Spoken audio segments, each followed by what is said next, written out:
Barbados, get up. Good morning. Good morning, Barbados. Good morning. Good morning to you. Good morning. Morning, morning, morning. Good morning to you. Good morning. Morning, Barbados. Good morning. Good morning to you.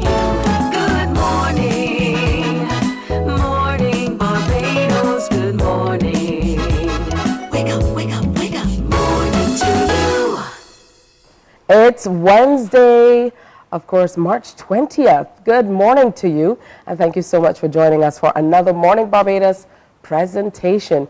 We are live from the Wildey area in Barbados at Standard Showroom, our partner, and we're absolutely pleased to be able to share with you on this beautiful morning.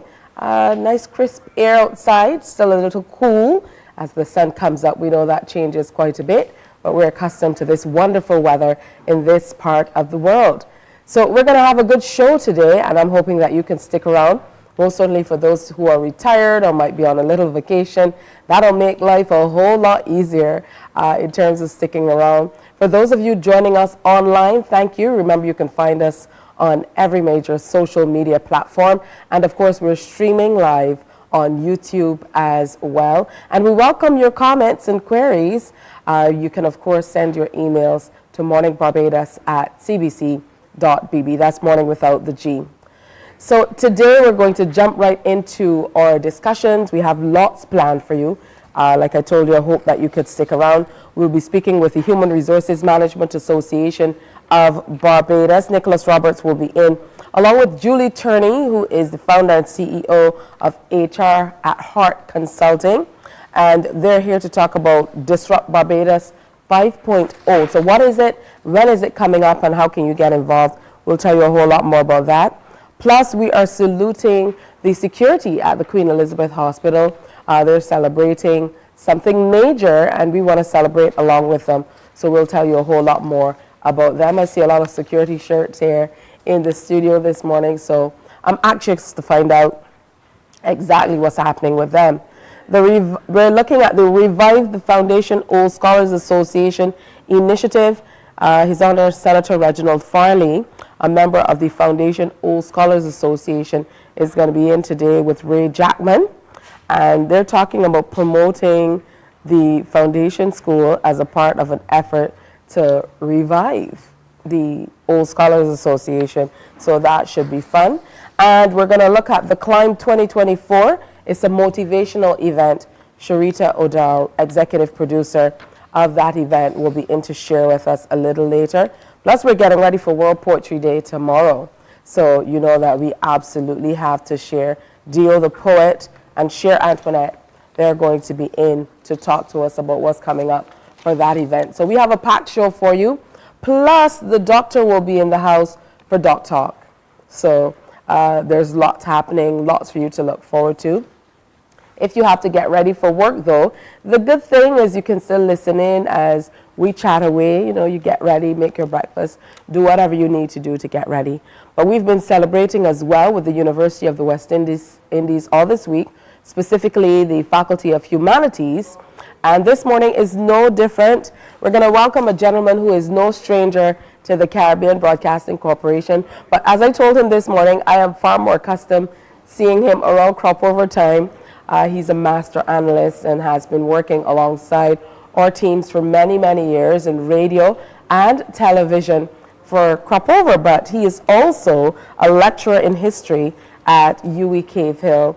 And he joins us this morning wearing that hat. Good morning to you, Cleve Scott, Dr. Cleve Scott. Good to have you with us. Good morning, Tisha, and I probably should say Miss Tisha Hines.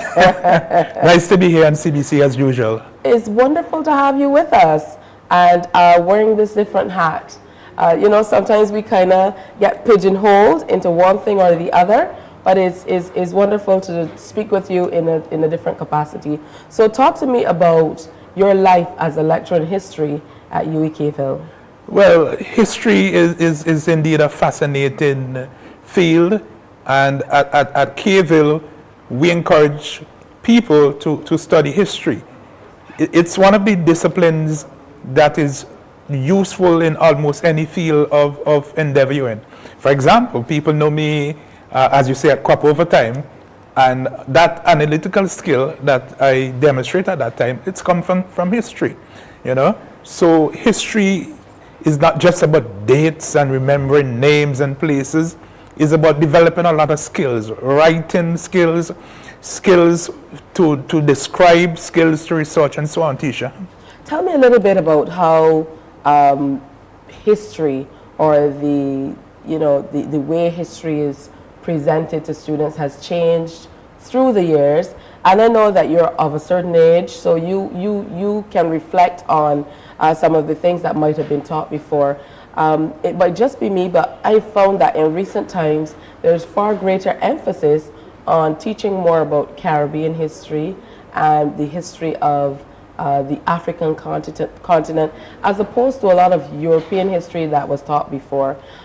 Is it segmented in that way in the program offered at UE, or has there been a concerted effort to teach more Afro-based and Caribbean type history? well, we teach all kinds of history at the UWI Caville and at the other campuses as well, in Mornin and St. Augustine.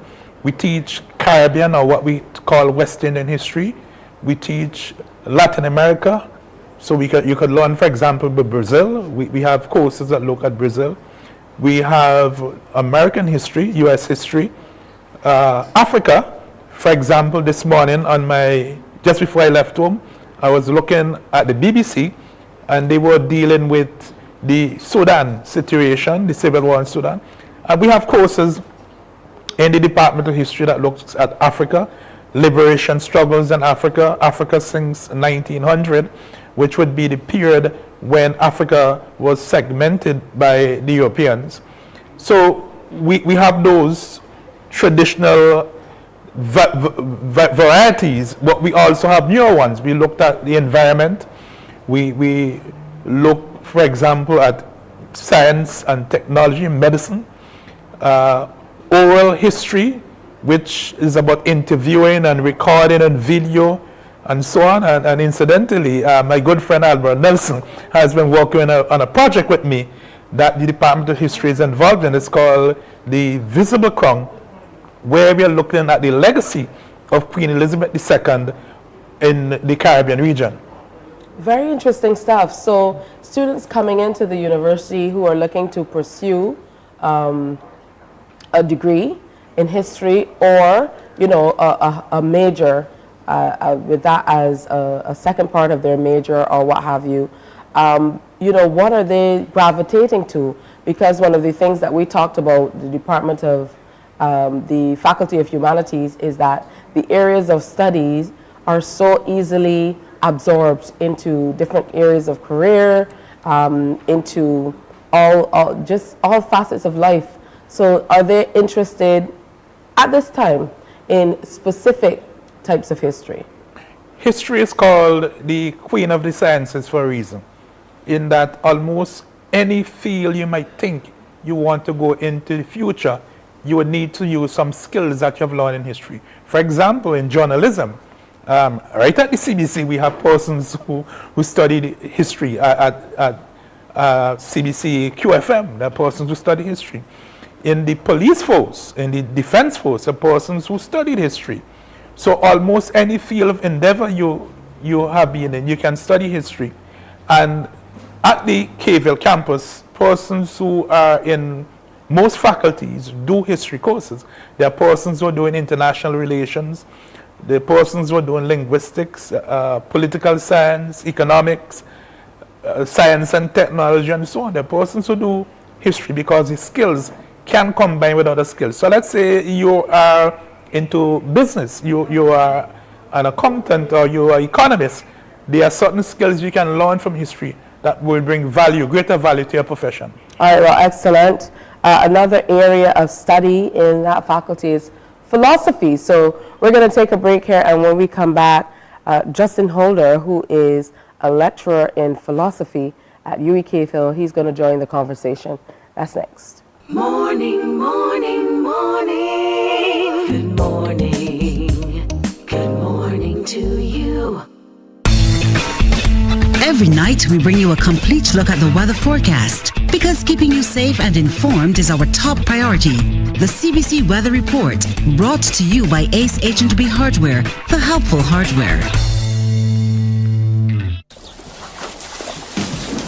From the beautiful shores of the gem of the Caribbean, Barbados, home of the amazing Harrison's Cave, the tantalizing Oystins Bay Garden, our historic garrison, the indigenous road tennis, and the friendliest people in the world.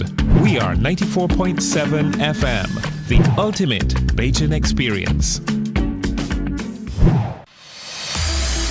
School sports is in full swing as the athletes are gearing up for the 2024 Power-Aid Dasani BSAT Championships. Tune into CBC Sports Night with me, Anmar Goodrich Boyce, this and every Tuesday and Thursday for Athlete in the Spotlight. Sponsored by Power-Aid. Pause is power, and Dasani. Live first, Dasani after. Morning, morning, morning. Good morning. Good morning to you. So they call it Taster Week, which means they give you a taste of, I would imagine, what the department has to offer. The Faculty of Humanities at UE Cave Hill, they're stepping out into the community all this week and sharing with us, doing things throughout the community as they celebrate. So we started by talking with Dr. Cleve Scott, who is a lecturer in history, about history generally and teaching in that area and how relevant it is to everyday life. Now we're joined by Justin Holder, who is a lecturer of philosophy. Good morning to you. Good morning. Thanks for having me. All right, so talk to us a little bit about that. Lecturing in philosophy must be pretty interesting. Sounds to me like moot court every day. That's in an interesting way. So philosophy as an academic discipline, it's kind of a bit harder to put your finger on. So most academic disciplines you can understand as some effort to understand some aspect of the world, right? So history, you're trying to understand the past of human civilizations. Psychology, you're trying to understand the mind. Chemistry, you're trying to understand the nature of matter. In philosophy, what we're trying to understand is kind of the fundamental notions that people in other disciplines or people in general use to understand the world. So we're dealing with questions like, what's the fundamental nature of reality? What kinds of things exist and how are they structured? How is it that we can know anything? Can we actually know anything for sure? What kind of action or person is morally good? What are our obligations to each other? These are all philosophical questions. And you'll notice that those kinds of questions, they're not too strange. Everyone has some kind of idea that they're in reality, that there's knowledge, that there's morality. So it's the kind of thing you might think of in the shower and so on. So it seems grand when I put it as I did, but philosophy is quite familiar to people. It's the kind of things that you might think about any day.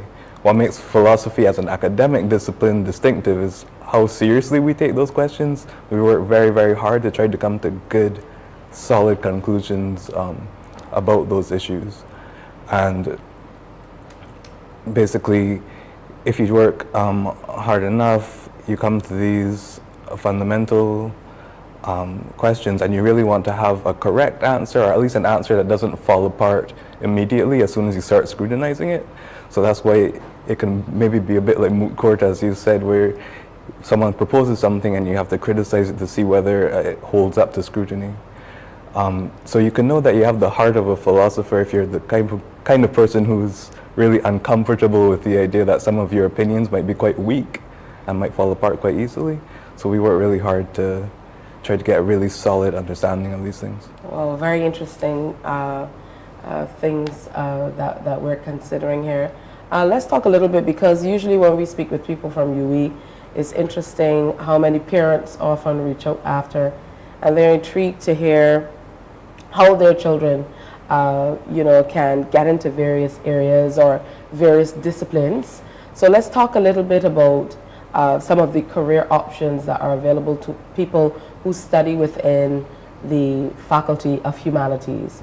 outside of academia, because that's where a lot of minds automatically go. What are some of the areas that students have in the past or can move into, especially considering we're now in this technological environment? Well, the way the degree program is structured at K-Ville is you have majors and you have minors. So even though you opt for a major in history, you would do courses in other faculties. For example, you have to do foreign languages. If you don't have a foreign language background, you have to do Spanish or French, and there's Chinese being offered. You would also do courses, if you wish, in the social sciences. For example, you might do sociology, or you might do courses in education. Funny enough, when I studied, not too long ago, I did education, sociology, and history. So you could see how my skill set is put together. So you have that mix that you can opt for. And we are in the 21st century. We have 24th century courses. We have courses that cut on the edge. You are free to log on to K-Ville. You can go on Facebook, Instagram, and see the offering and register. And we look forward to seeing you at K-Ville in the summer. What say you, Justin? So with philosophy specifically, what's interesting is it develops a certain capacity to do reason and to apply certain principles about reasoning to various different issues.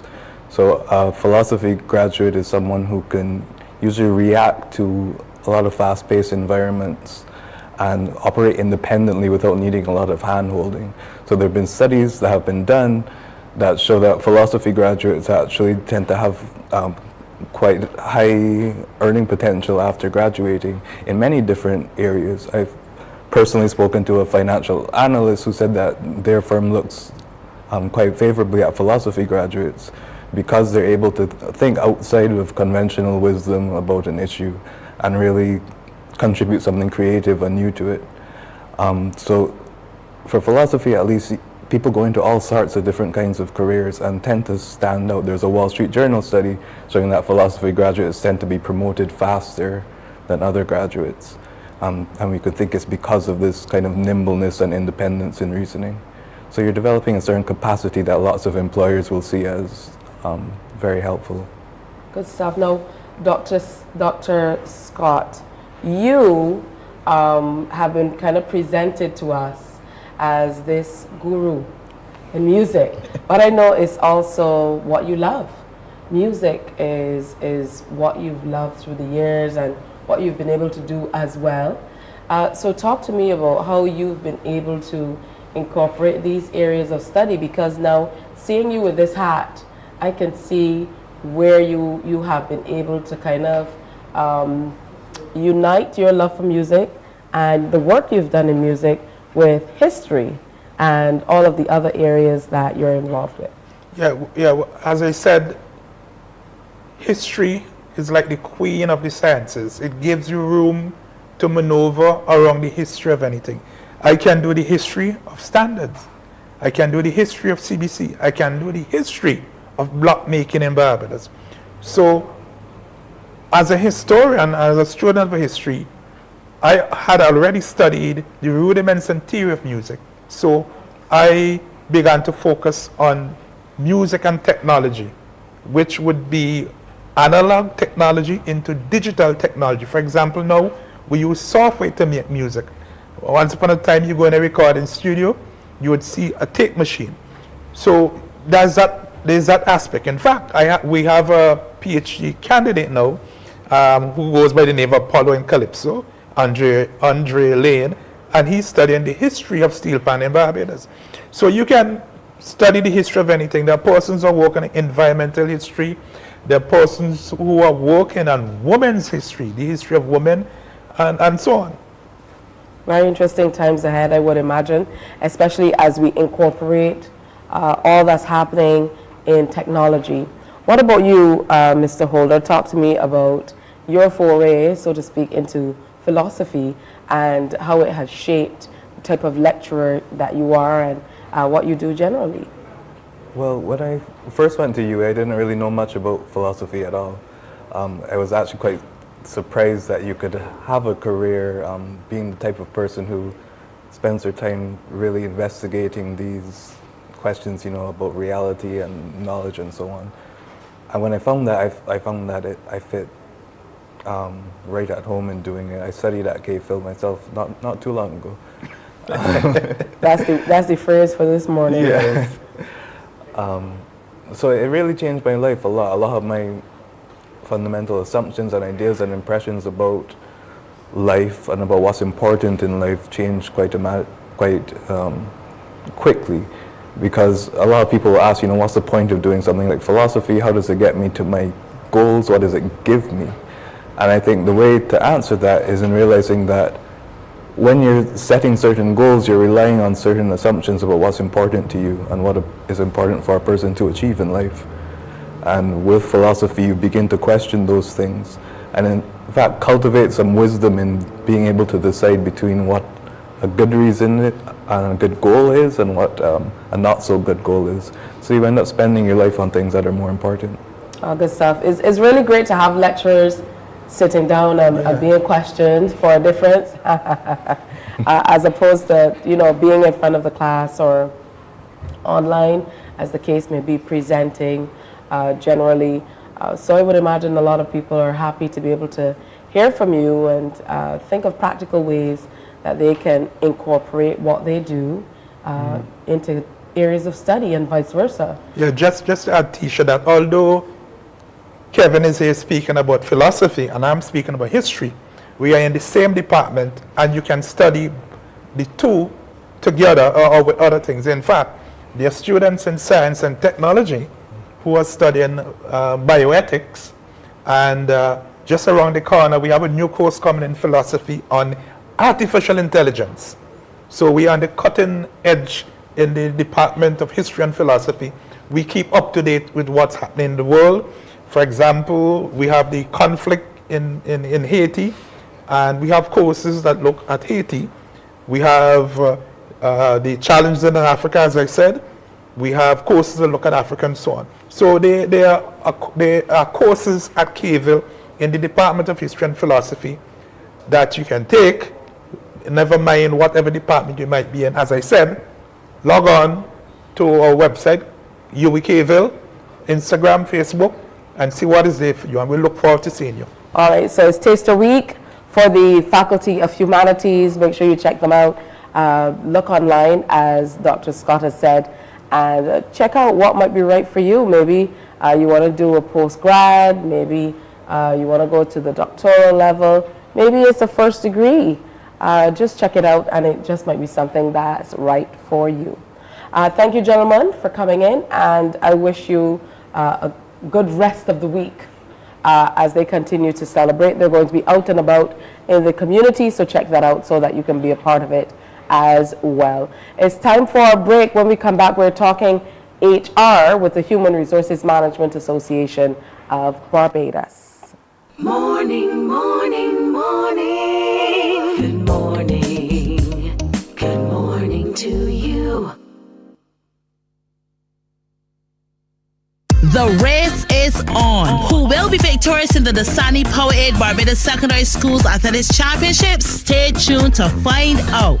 Live coverage of the action will be brought to you on this station from March 20th to 22nd. Dasani Powerade BSAC, sponsored by the Student Revolving Loan Fund, Great Health Works, and CG United. The facts say Morning Barbados reaches an audience of over 50,000 and Newsnight reaches over 56,000. It's simple. When you advertise, you're getting your message to over 50,000 of your potential customers. Make the call to CBC Sales Department today and watch your business grow. Contact us at 467-5559 or email marketing@cbc.bb.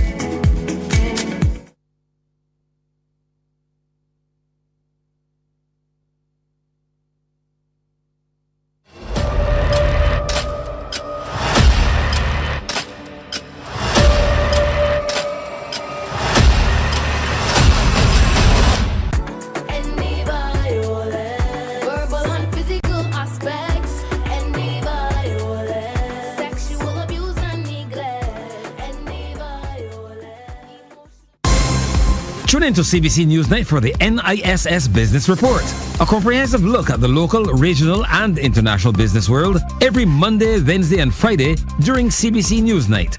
Brought to you by the National Insurance and Social Security Service. More than a contribution, it's your lifeline.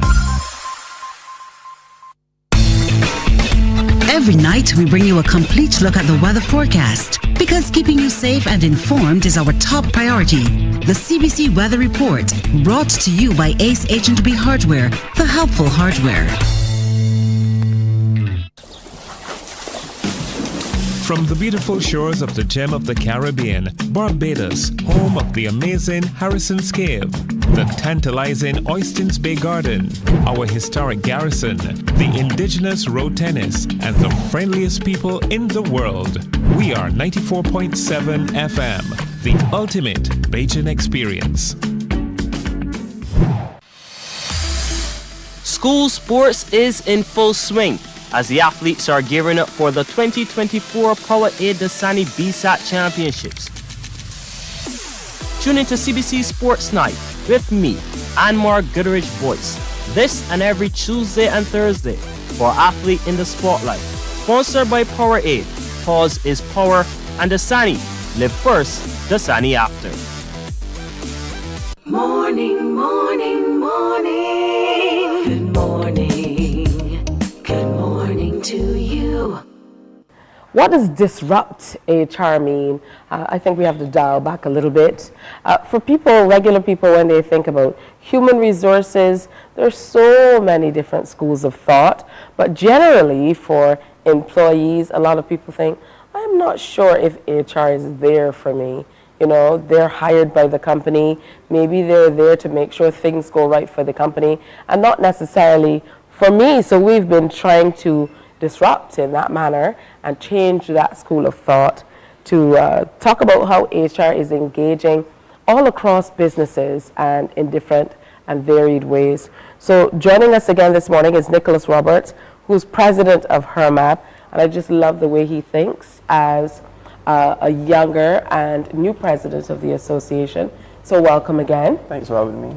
And he's brought along the lovely Julie Turney, who's founder and CEO of HR at Heart Consulting. So good to have you with us as well. Thank you. Good morning. All right. So we're going to be looking specifically at an event called Disrupt HR. But before we get into the name, as in the title and the event, I want to talk about what that means for you when we talk about doing something like disrupting human resources. So it can get a bit controversial, but it won't be too controversial this morning. But good morning, everyone. Good morning. So disrupting HR for me just means turning what HR is on its head, what people generally see it as. I think we've had many conversations in terms of people see HR as hiring and firing and paper pushing. That is not what the profession is in 2024 and beyond. We've talked about AI, we've talked about robotics, blah, blah, blah, blah, blah. But in 2024, HR means that we are there to be strategic partners for the business. I can't say that enough.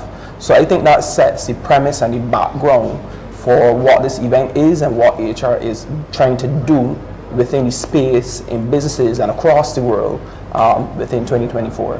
How important is it, Ms. Turney, to disrupt HR? Good morning. It's very important to disrupt HR. I think, just as Nicholas said, what people perceive HR to be and what it really is now in 2024 is something completely different. And so our focus is always on creating experiences, and I always say HR professionals in this era, if we're not architecting processes and experiences that really create spaces where employees feel safe to work, create, ideate, then we're already behind the bus, because that's how the rest of the world is operating. So I think it's really important for us to focus on how can we in the Caribbean disrupt our HR practices and processes so that we are creating engaging and inviting spaces for employees. How good are HR professionals at bringing the rest of the company along? Because when you talk about ideation and just basically creative thinking and things of that nature, it means that you have to have buy-in from the top and all the way down, you know, in both directions, yes, up and down. So, I mean, how nimble have HR professionals been over time with being able to accomplish that, just that, to move businesses forward? So I think for the most part, a lot of us, especially now, are really recognizing after the pandemic the importance of agility in HR and really being able to get that buy-in from the business. So for HR professionals now, developing business acumen, being able to talk the talk of the business, the numbers of the business is very important.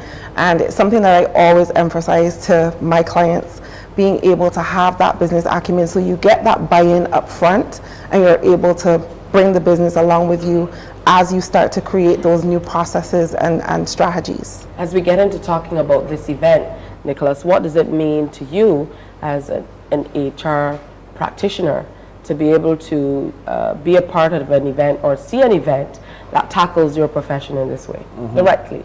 Yeah, so one of the first times I met Julie, I think she termed HR practitioners as people experience architects. And I think we are there to create an experience for everyone, whether it be the business, the people that we serve within the business, the communities that we serve.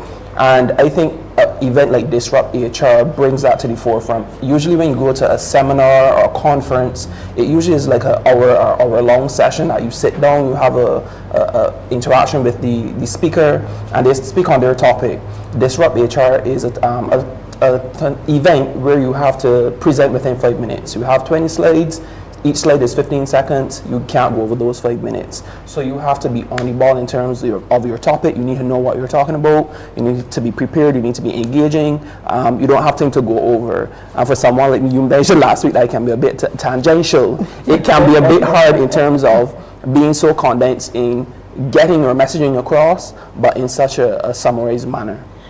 Just something to know. I never said you can be a bit tangential. I said you're a tangential speaker. That's like you did. All right, so let's talk a little bit more about Disrupt HR, the event. Yes.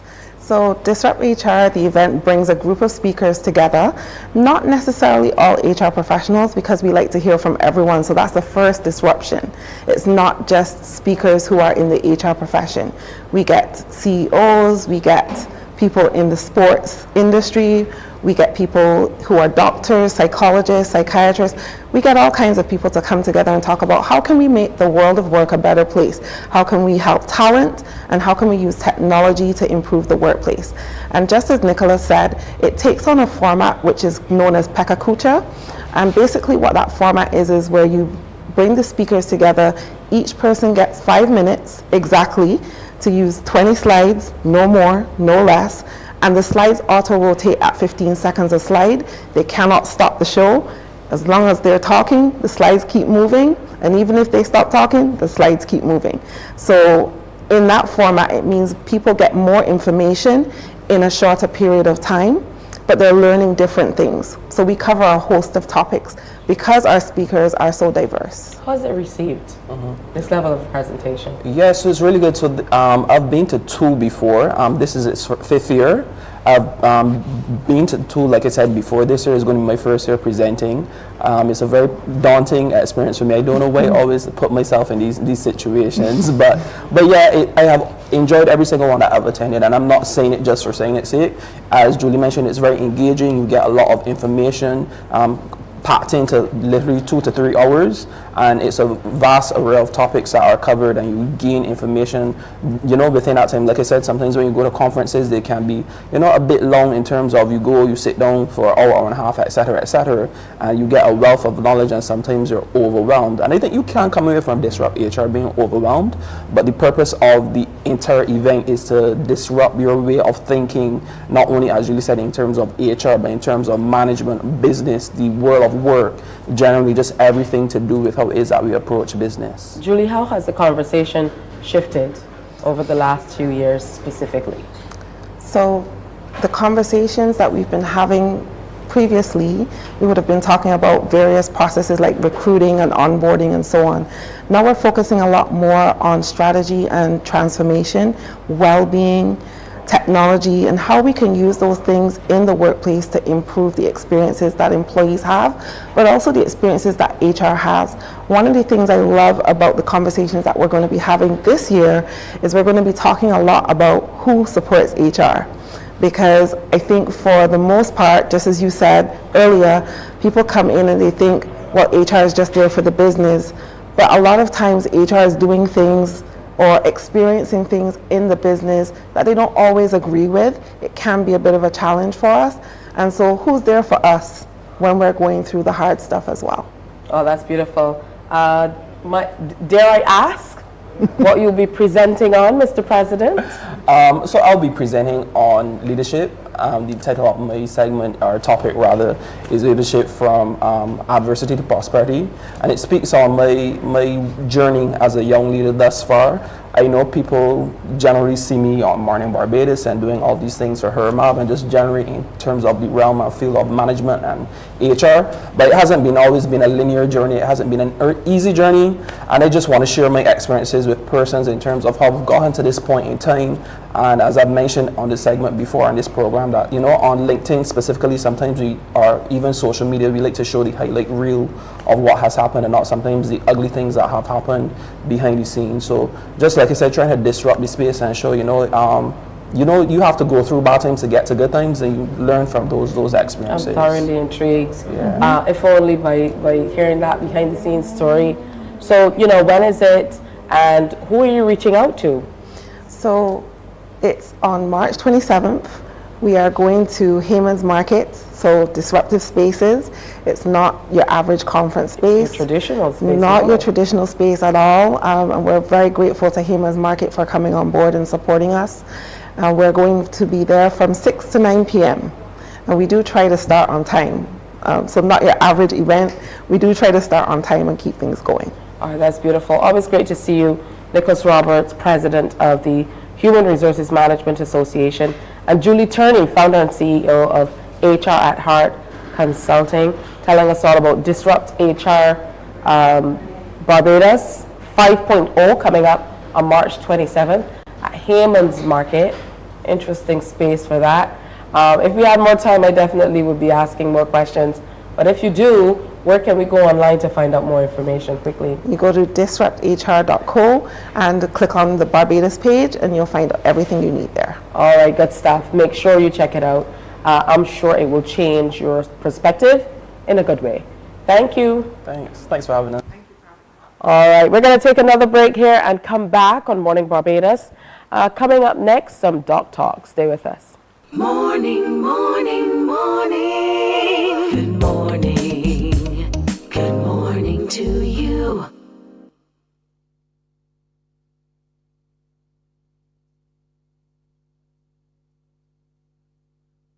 The race is on. Who will be victorious in the Dasani Powerade Barbados Secondary Schools Athletics Championships? Stay tuned to find out. Live coverage of the action will be brought to you on this station from March 20th to 22nd. Dasani Powerade BSAC, sponsored by the Student Revolving Loan Fund, Great Health Works, and CG United. The facts say Morning Barbados reaches an audience of over 50,000 and Newsnight reaches over 56,000. It's simple. When you advertise, you're getting your message to over 50,000 of your potential customers. Make the call to CBC Sales Department today and watch your business grow. Contact us at 467-5559 or email marketing@cbc.bb.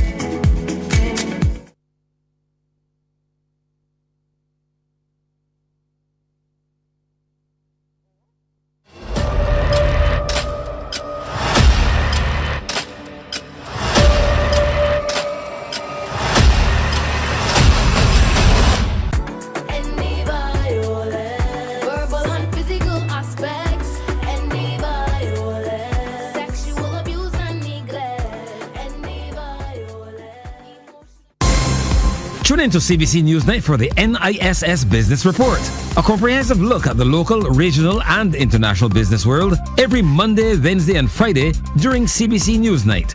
Brought to you by the National Insurance and Social Security Service. More than a contribution, it's your lifeline. Every night, we bring you a complete look at the weather forecast because keeping you safe and informed is our top priority. The CBC Weather Report, brought to you by Ace H&B Hardware, the helpful hardware. From the beautiful shores of the gem of the Caribbean, Barbados, home of the amazing Harrison's Cave, the tantalizing Oystins Bay Garden, our historic garrison, the indigenous road tennis, and the friendliest people in the world. We are 94.7 FM, the ultimate Bajan experience. School sports is in full swing as the athletes are gearing up for the 2024 Powerade Dasani BSAT Championships.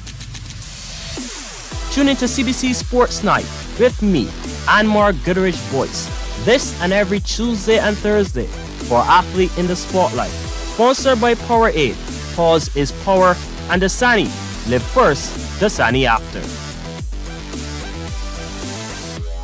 The race is on. Who will be victorious in the Dasani Powerade Barbados Secondary Schools Athletics Championships? Stay tuned to find out.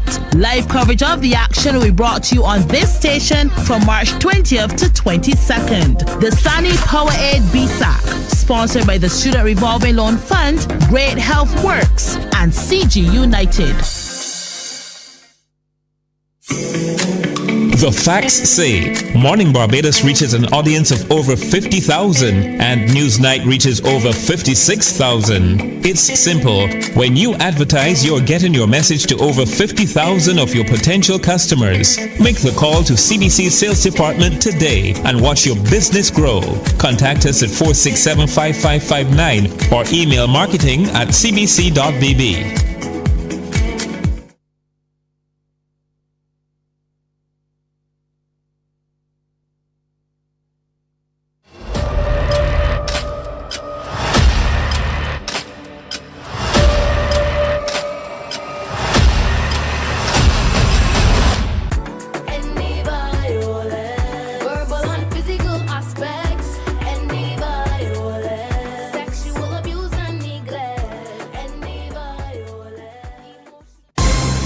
Tune into CBC Newsnight for the NISS Business Report, a comprehensive look at the local, regional, and international business world every Monday, Wednesday, and Friday during CBC Newsnight. Brought to you by the National Insurance and Social Security Service. More than a contribution, it's your lifeline. Every night, we bring you a complete look at the weather forecast because keeping you safe and informed is our top priority. The CBC Weather Report, brought to you by Ace H&B Hardware, the helpful hardware. From the beautiful shores of the gem of the Caribbean, Barbados, home of the amazing Harrison's Cave, the tantalizing Oystins Bay Garden, our historic garrison, the indigenous road tennis, and the friendliest people in the world. We are 94.7 FM, the ultimate Bajan experience. School sports is in full swing as the athletes are gearing up for the 2024 Powerade Dasani BSAT Championships. Tune into CBC Sports Night with me, Anmar Goodrich Boyce, this and every Tuesday and Thursday for Athlete in the Spotlight. Sponsored by Powerade. Pause is power, and Dasani. Live first, Dasani after. The race is on. Who will be victorious in the Dasani Powerade Barbados Secondary Schools Athletics Championships? Stay tuned to find out. Live coverage of the action will be brought to you on this station from March 20th to 22nd. Dasani Powerade BSAC, sponsored by the Student Revolving Loan Fund, Great Health Works, and CG United. The facts say Mornin Barbados reaches an audience of over 50,000 and Newsnight reaches over 56,000. It's simple. When you advertise, you're getting your message to over 50,000 of your potential customers. Make the call to CBC Sales Department today and watch your business grow. Contact us at 467-5559 or email marketing@cbc.bb.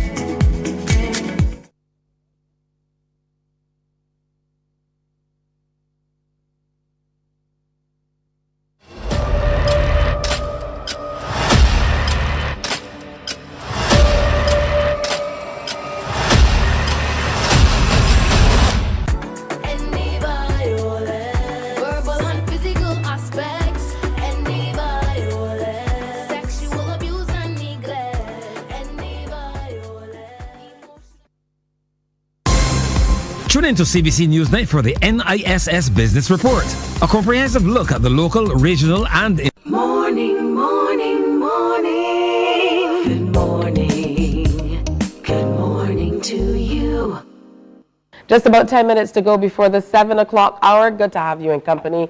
And it's wonderful that you're kind of waking up with us every single day. We are happy to be here with our amazing partners, Standard, and we're at their showroom in Wildey. Remember, we're still open to you winning that fabulous prize. They're offering you a chance to come in and have a conversation free of charge with their internal curator or interior curator. I always say interior curator. If you want to redo whichever room it is, snap a picture and go ahead and send those photos to info@standard.bb, and you could be in with a chance for a great consult and a big discount to be able to make that room look like all you need it to look like. So don't forget, get in on that action. And of course, later this week, we're going to be sharing about all the new and exciting things happening here with the Standard team. On that note, let me say a special good morning to Tony, good morning to Alexia, good morning to Renata, and the entire Standard team. We appreciate you very, very much. And speaking about appreciation, there's a team that's being appreciated all this week because they're celebrating a 3rd anniversary. We're talking, of course, about the security team from the Queen Elizabeth Hospital. And usually when we go into that space, they're the first line of contact. So it's very important that, you know, these people are able to interact and engage in a way that might be difficult at times, if only because you're in an area where people might be tense and there might be a lot going on and people might not necessarily be always, you know, walking around with their thinking caps on, particularly when it comes to matters of health. Sometimes there can be quite big lapses in judgment or a lot of emotion involved. So they need lots of kudos for what they've been doing. They've been in existence now for 3 years. We're talking about the security team, like I said, at the Queen Elizabeth Hospital. So good morning and welcome. Good to have you with us. Good morning. Good morning. The only downside is nobody brought me a security shirt. Apparently they didn't give Mr. Boyce one either. He is chief cook and bottle washer, head of security. So good morning. As Stabby would say, Hoss, head of security. I love it. And Shaheen Ford and Sade Whitehall are both security supervisors. So congratulations on this 3rd anniversary, first of all. Thank you. And I'm going to start with you, Mr. Boyce. Talk to me about, you know, how different it is to have security now based out of the hospital as opposed to what we saw in the past, which were independent security officers delivering that service. Well, thank you first of all for having us. Absolutely. First of all, security in the healthcare sector is completely kind of different than normal the day-to-day security. Security in the healthcare sector focus on a lot on customer care, de-escalation skills, and a lot on having that people-centered care. Remember, as you say, rightfully said just now, the first person you meet in any organization is that security officer. When you meet that security officer, he sets the standard or the tone, how their experience will be. As you know, in the QH hospital, you will find that we are dealing with people that, as you say, are ill, people who are coming to their loved ones. So how do you treat these people when they, for instance, grief? They don't understand the system a long way due to triaging. And this is where it gets different.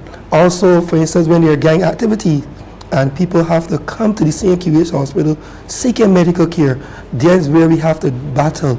This is where we have to come now and actually maintain the security of the medical practitioners, the doctors, the nurses, everyone is there, the other patients and the other visitors, and how you separate. So security in the healthcare sector is one of those dynamic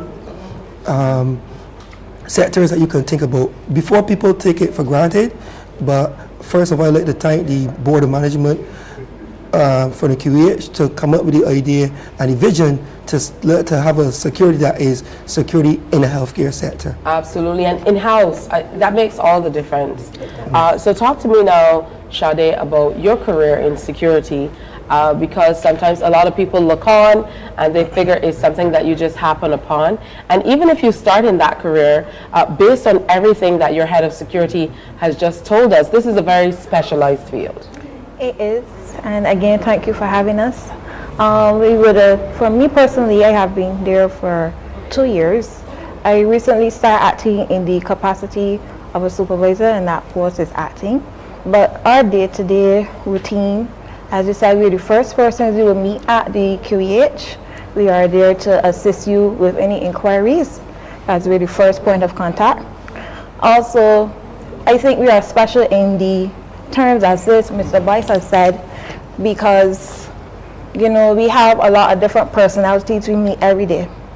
People are in distress, people are mourning, people are frustrated. So what I tend to try to promote to others is that, and coming from a customer care background as well, is that they're not angry with you necessarily, they're angry about the situation or what they may be going through. So for us, people generally think security is, when you call for security, you come heavy-handed. For us at the QEH, we have to be a little more subtle with how we approach people, mindful and careful about the things we say, because you have to remember they're there with their loved ones, they're experiencing some kind of trauma, and they need you to listen and understand where they're coming from before you just come to say, well, you're being disruptive, you have to go. Sometimes you have to listen to what they're saying, try to de-escalate it as much as possible, and move from there. Well, beautifully said. Mr. Ford, what has been your experience so far? And I'm told that the security department is one of the many success stories at the Queen Elizabeth Hospital in terms of how you're able to engage and interact on a daily basis with the publics, the many publics whom you serve. Yes, please. Well, coming from a military background over 15 years and then completed security over 25 years, being in the Queen Elizabeth Hospital is as everyone is saying, is a total different dynamic. You really have to scale it down a notch. Not that you scale down what you were trained, but at the end of the day, dealing with stuff like palliative care, you may have situations where as that somebody has lost a loved one, people react different. You may find somebody get angry. Some people may laugh. So at the end of the day, security has a big role to play. They have to call to de-escalate situations. And the most important thing about the security in the healthcare sector is that the security have to talk down somebody and bring them to a stage whereas that the communication level between each person is bring a level of peace and harmony between the QEH and the public, right? And we have had some experiences whereas that people don't have to come into the accident and emergency, especially that is one of our key points. Whereas that people believe that they have to wait long hours, but there is a process whereas you have to go in as in the accident and emergency. We go in a respiratory patient, ABCs, which means that that person needs oxygen immediately, but there may be somebody that come that may not be that critical, whereas they have to go into triage. You have to understand the situation, whereas then that people may flare up, but then security have to come in the best judgment and talk with them, and not in a rough way, but in a way that you can communicate to bring that person right down. So the healthcare setting security is a bit different. It's very different. Yes. Talk to me about, and you mentioned this briefly, Mr. Boyce, about how you have to engage and kind of interact with different departments and different personnel within the hospital itself to be able to deliver this quality service that we're talking about. So talk to me about that level of engagement. Okay, the level of engagement is in relation to, let me say, emergency management. If there's a fire, security is going to be up front. So you will find that in everybody's plan, security have some aspect to play. For instance, security is very big on communication, radio. So you have to make sure that the key departments in the event of emergency have radio coverage. We will do checks with those departments. So you'll find that we will always have to go to department to department, and also to educate personnel in the department about their own personal safety. All right, we're going to take a break and come on back on Morning Barbados. Stay with us. Morning, morning, morning. Good morning.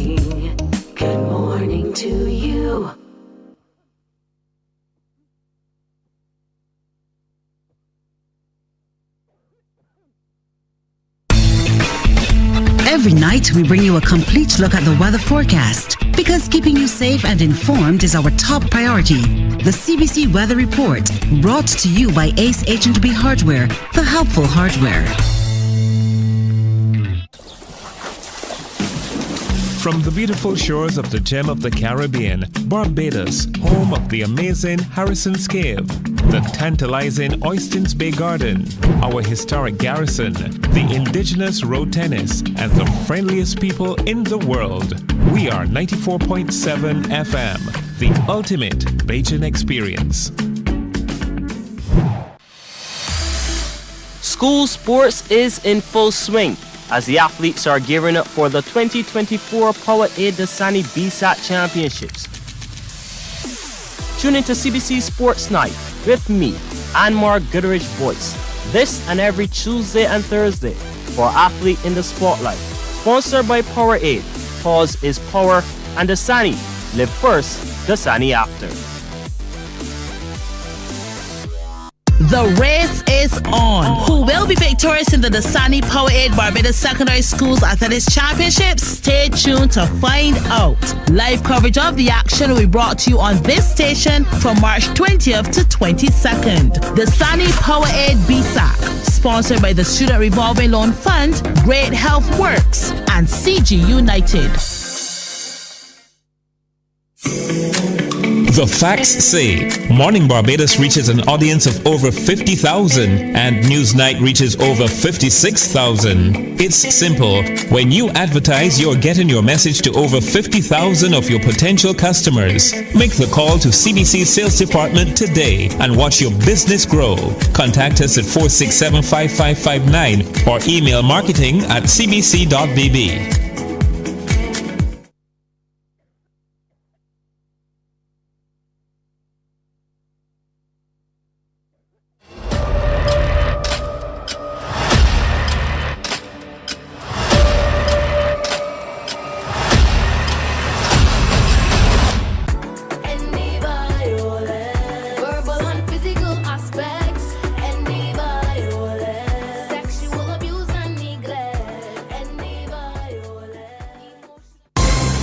Tune into CBC Newsnight for the NISS Business Report, a comprehensive look at the local, regional, and international business world every Monday, Wednesday, and Friday during CBC Newsnight.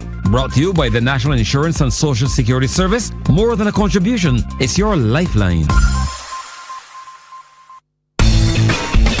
Every night, we bring you a complete look at the weather forecast because keeping you safe and informed is our top priority.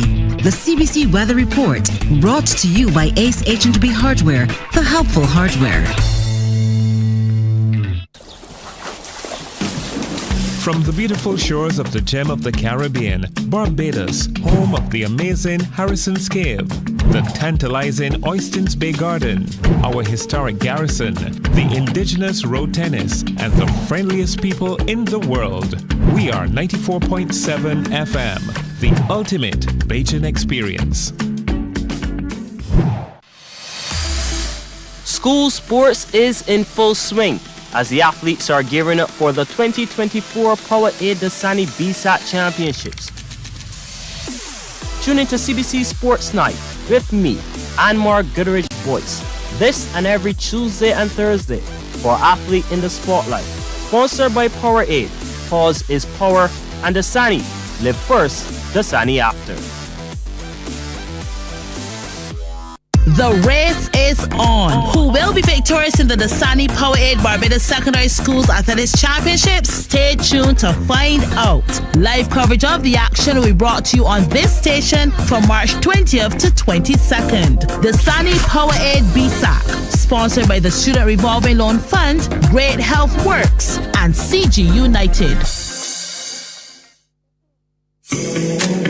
The facts say Morning Barbados reaches an audience of over 50,000 and Newsnight reaches over 56,000. It's simple. When you advertise, you're getting your message to over 50,000 of your potential customers. Make the call to CBC Sales Department today and watch your business grow. Contact us at 467-5559 or email marketing@cbc.bb.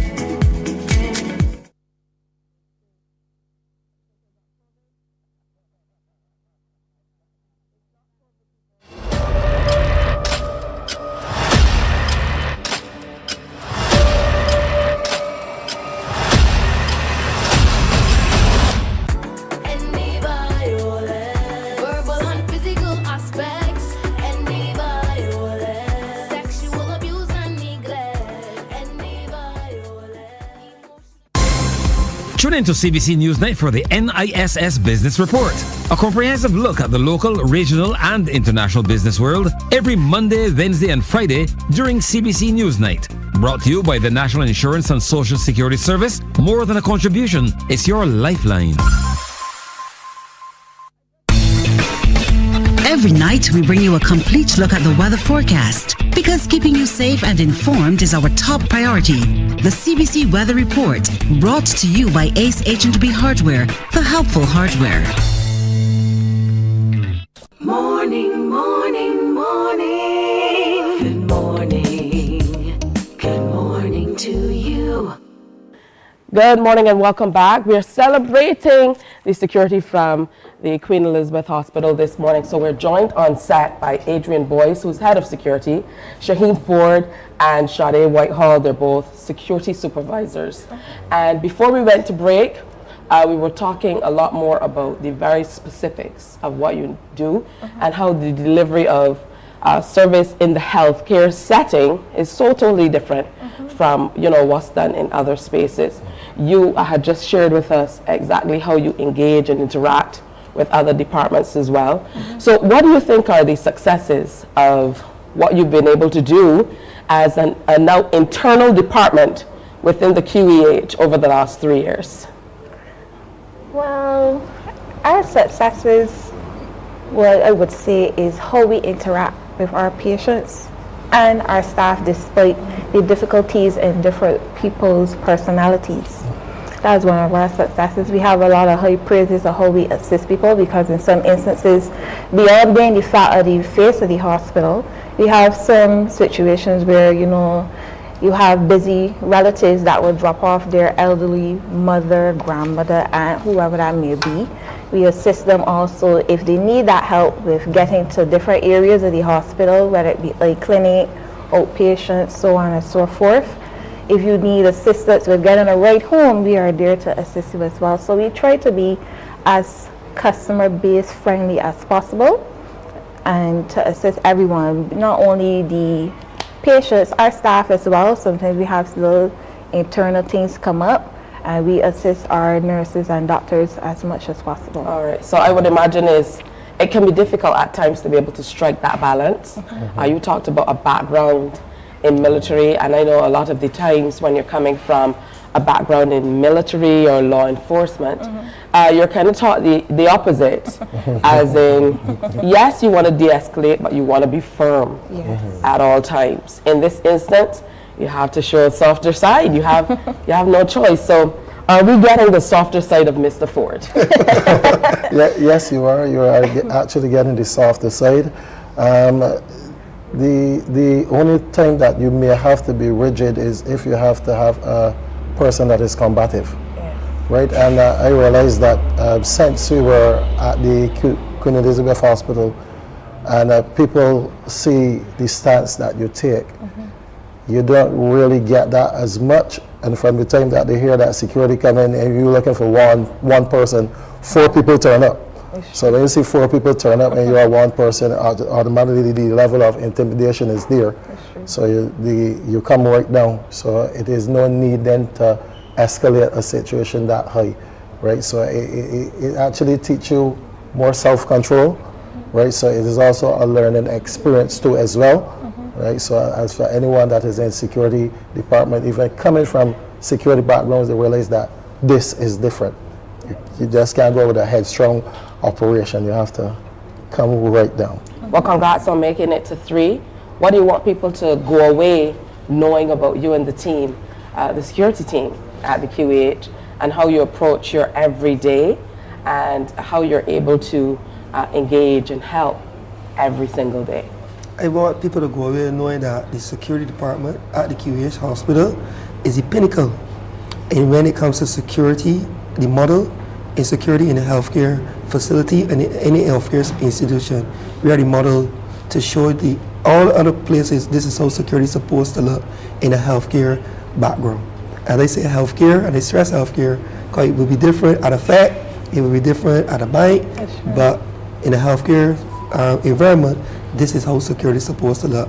And I would also like to thank first our CEO for having us and for working with us, guiding us, as well as our visionaries, like for instance, our Miss Bob and the others who would have came together and come up with this conception that this idea, listen, we need internal security, we need security that will suit a healthcare sector like QAH, which is our key point and premier of healthcare system in Barbados. All right, beautiful. I want to thank all three of you for sharing with us this morning.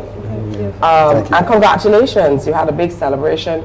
I saw a big cake there, people in the auditorium cutting it. Now here you were, empty-handed, but it's okay. And trust me, that cake was actually was donated by one of our customers who heard that we were celebrating 3 years, and they got involved and said, well, security is just fantastic, and just well, that's a big cake, but security is a big job, and it's a big word. I mean, you have to be able to write S-E-C. I know, I'm gonna spell the whole thing. But thank you for coming in. Thank you. We almost had to get Shane Seeley to come and finish Morning Barbados for us. But it's good to have you. It's good to hear the behind the scenes of what happens as well. Thank you for having us. All right, time for a break. I'm a little hoarse. You know how it is with me. I have some issues going on, but I know that you guys bear with me, and you send me all the remedies and this and that, and I enjoy that. I actually try them out. This weekend I had some pineapple with ginger and all this stuff. You know, the remedies really help. The doctors might not want to hear that, but we're talking with Dr. Rouse coming up, so who knows, he might have a remedy too. Do stay with us. Morning, morning, morning. Good morning. Good morning to you.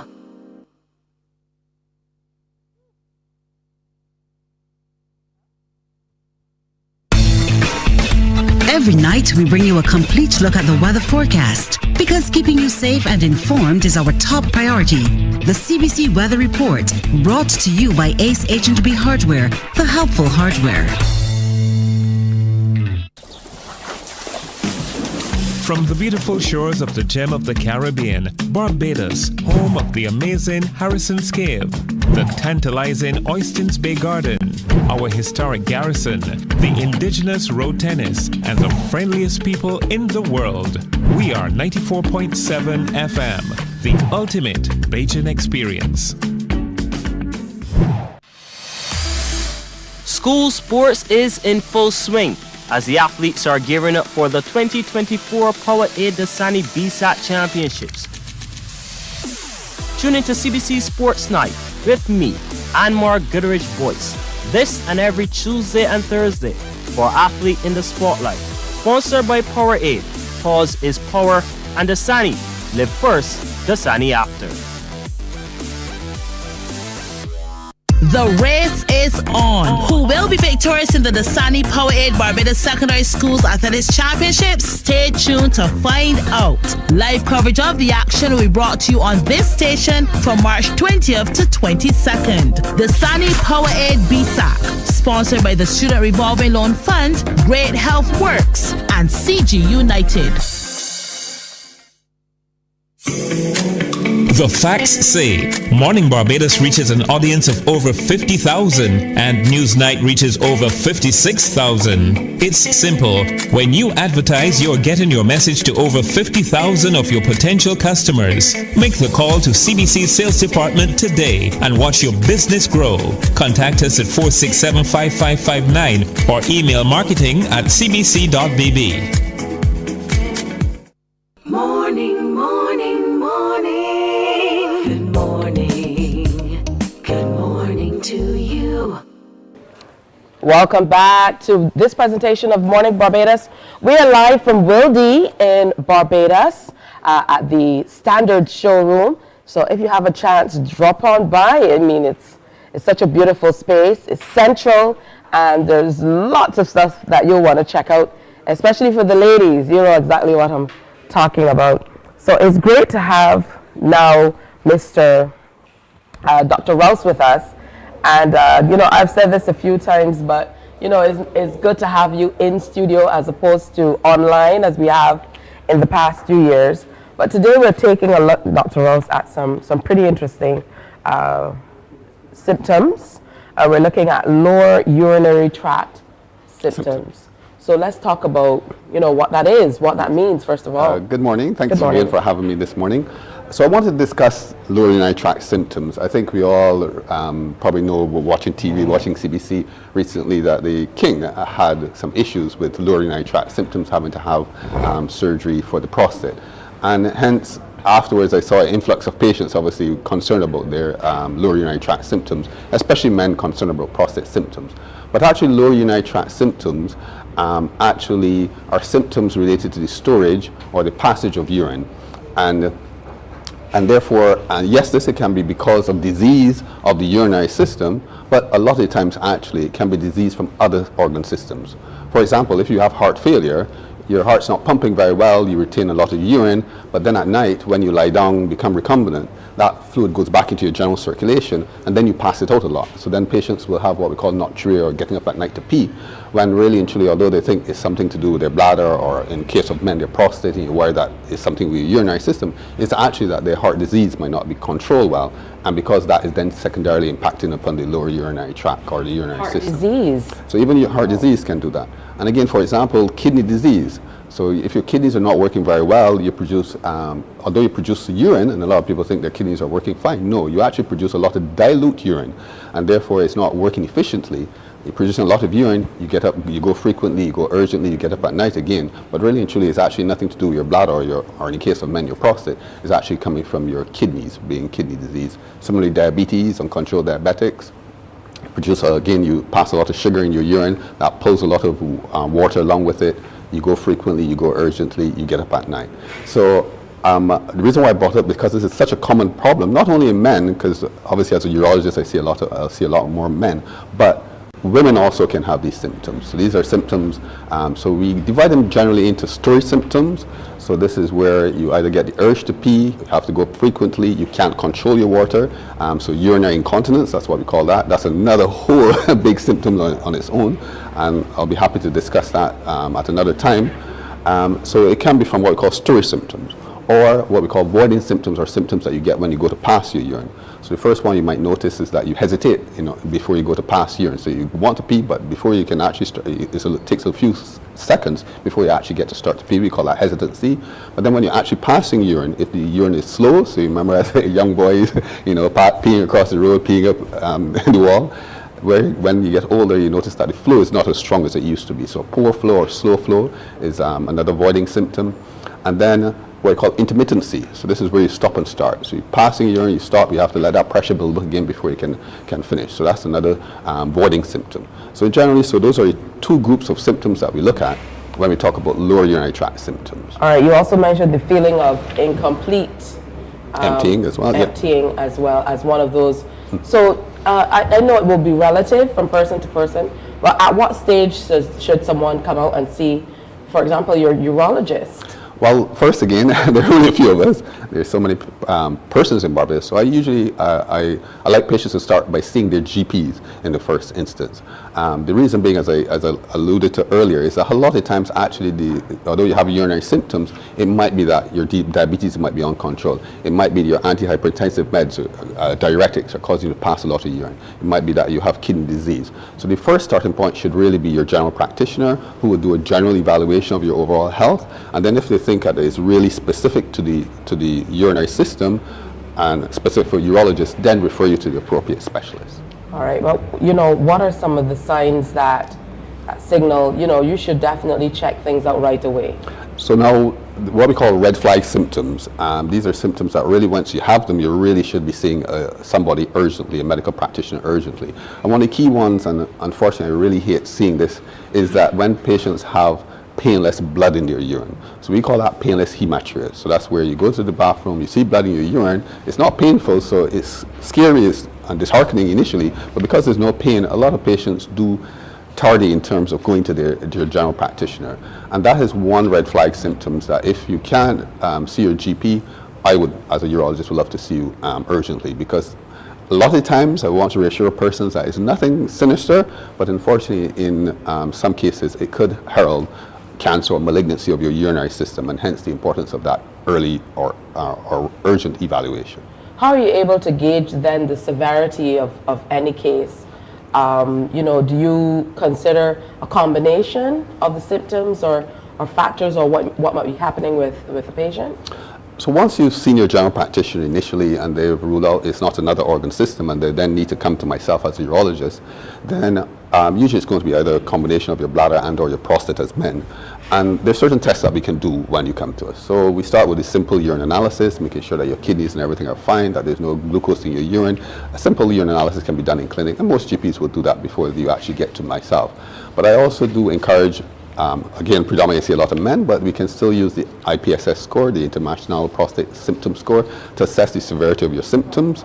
And then I also do uroflowmetry in clinic, where I get men especially to look at how they're passing their urine. This is an objective way of looking at how you're avoiding. So that we can grade your symptoms from mild, moderate to severe, and then I can then start talking about the various treatments for these symptoms. All right, and what are some of the treatments? Do they have long-lasting impressions on quality of life? Yes. So there's nothing worse than running to the bathroom every 5 seconds to pass your urine, or getting up several times at night, because then during the day you're tired. So we usually grade those symptoms, that's where the IPSS score comes in very handy, into mild, moderate and severe. And I know a lot of Bajans love taking herbal remedies, and they are very good for you. And I do encourage that. So usually for mild symptoms, mild to moderate symptoms, yes, a lot of the herbal remedies will work. And it is good to have those, but I always insist or encourage patients though to ensure that you do not have any red flag symptoms, or we're not concerned that there's no cancer of your urinary system. In my case as a urologist, that there's no cancer of the bladder, no cancer of the prostate. Once I'm happy with that, I think herbal remedies are good. So usually for men with prostate, things like saw palmetto, stinging nettle bush, pumpkin seed oil and things like that are all good products that are safe to take. But it's really important to have that initial assessment by your general practitioner. It doesn't necessarily need to come to myself as a urologist. Have your digital rectal exam, have your PSA checked, make sure that there's no prostate cancer going on. Good, no prostate cancer going on. It's quite safe to take these herbal remedies. Now, if herbal remedies don't work, then we can take some formal medications. So we have what we call your alpha blockers, which help to relax your prostate, make it easier for you to pass your urine. A lot of people will be familiar with tamsulosin, Flomax, or Truvera that's out there on the market. There's sildenafil now, there's alfuzosin now as well available. So these are some drugs that you can take to help relax your prostate and make it easy for you to pass your urine. And then we also have some drugs that help to shrink your prostate gland down and make it a lot easier for you, again, to help it make it easier for you to pee. So we have the dutasteride out there, the finasteride out there, and now we have combination tablets now. So rather than taking two separate tablets, you have combination tablets that contain both the tamsulosin and, in our case, we see here more dutasteride. Things like Duodart, things like Truvera Max are really good for that. Now, so these are what we call avoiding symptoms that will address. But there are also storage symptoms. So for example, I do see a lot of ladies who are having frequency, urgency, getting up at night. And these are more the storage symptoms. And there are drugs that can help with that. So we have the anti-muscarinic drugs out there. The things like the tolterodine, the oxybutynin. These are drugs that are very rarely available now in Barbados to help with those storage symptoms, reduce that urge and that need to pass urine frequently. And you can do various combinations of these. So therefore you have your herbal remedies, you have your medical therapy, and then if that fails and it is appropriate, then we can also look at surgical options as well. All right, so I want to thank you for sharing with us, Dr. Rouse. I think it's important for people to stay on top of their health. Yes. Is basically what you're saying. And don't ignore symptoms, because they may seem simple to you, but they could point to, bigger problems with your health. So thanks for sharing. Make sure you get your test done and stay in the pink of health. It's time for another break. Do stay with us. We'll be back on Morning Barbados after this. Morning, morning, morning. Good morning. Good morning to you.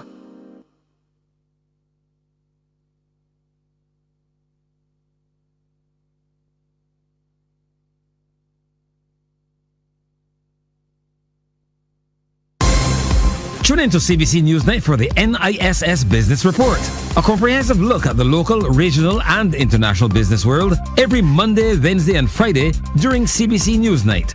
Brought to you by the National Insurance and Social Security Service. More than a contribution, it's your lifeline.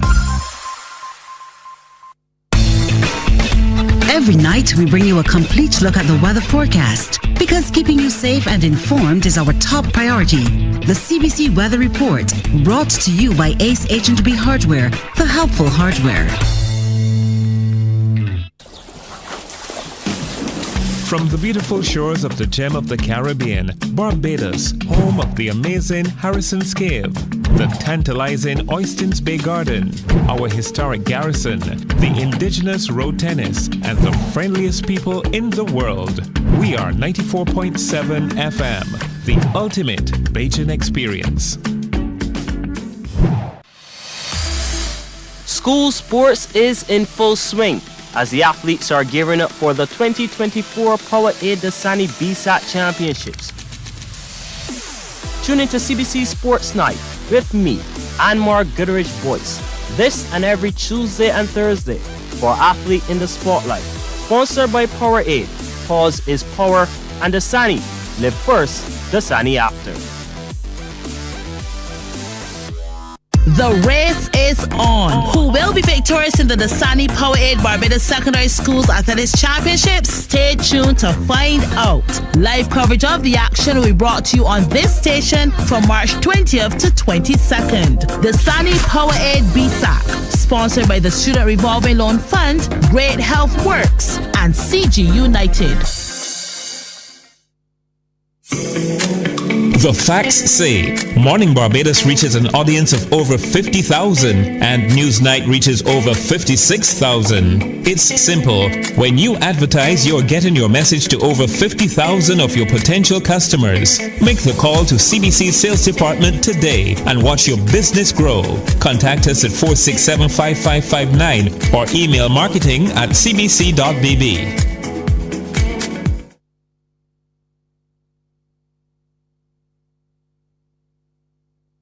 Morning, morning, morning. Good morning. Good morning to you.